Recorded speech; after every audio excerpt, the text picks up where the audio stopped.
તો મિત્રો Abu road Rajasthan side તરફ આવ્યું અને ઈ રોડ ઉપર કોઈ શ્રદ્ધાળુ હાલવા વાળા નતા, એટલે અમે સાધનમાં બેસીને માં અંબાજીના મંદિરે પહોંચી ગયા હતા. અને ખૂબ જ સરસ તમે જોઈ શકો છો કે ડેકોરેશન બહુ મસ્ત કરવામાં આવ્યું છે માં અંબાજીના ધામની અંદર, અને લાખોની સંખ્યામાં તમે શ્રદ્ધાળુની ભીડ જોઈ શકો છો. અંબાજી ધામની અંદર મોટા મોટા ટેન્ટ બનાવવામાં આવ્યા હતા, પણ ટેન્ટની અંદર ભીડ જાજી હોવાથી તમે જોઈ શકો છો લોકોને જ્યાં પણ જગ્યા મળે અહીંયા કને સુઈ ગયેલા તમે જોઈ શકો છો. અને અમે પણ ખુદ અહીં કને રાત્રે રોકાણા હતા પેટ્રોલ પંપની અંદર.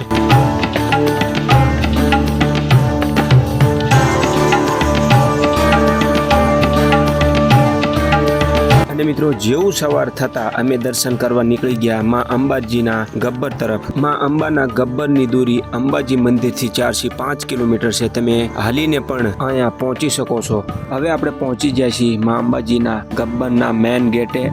સામે દેખાય એ મિત્રો માં અંબાજીનો ગબ્બર છે, અને નીચે બધી પ્રસાદીની દુકાનો લાગેલી છે. તમે પ્રસાદી લઈને ગબ્બરના દર્શન કરી શકો છો. અમે લોકો હવે નીકળી ગયા માં અંબાજીના દર્શન કરવા ગબ્બર ઉપર ચડવા માટે. અને તમે જોઈ શકો છો સવારની અંદર લોકોની આંકને જાજી ભીડ જોવા આપણને મળે છે.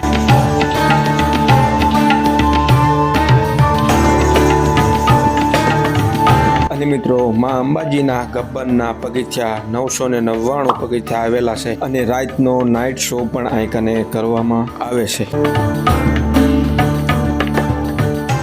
જેવો ગબ્બર નીચેથી ખૂબસૂરત દેખાય છે, એવો ગબ્બર ઉપરથી પણ એટલો ખૂબસૂરત દેખાય છે. હાલવામાં થોડી ઘણી કઠણાઈનો સામનો કરવો પડે છે, પણ માં અંબે માનો નારો લગાડતા લોકોની સાથે કેવી રીતે આપણે ઉપર પહોંચી જઈએ છીએ એની કોઈ ખબર રહેતી નથી. મિત્રો આ વિડીયો જરાક પણ તમને પસંદ આવ્યો હોય તો તમે આ વિડીયોને 5 લોકોને શેર જરૂરથી કરજો. આગળના બીજા પાર્ટની અંદર હું તમને દર્શન કરાવીશ માં અંબાજીના. એકવાર કમેન્ટની અંદર જય માં અંબે જરૂરથી લખજો. મળવી આપણે આગળના એક નવા બીજા પાર્ટની અંદર.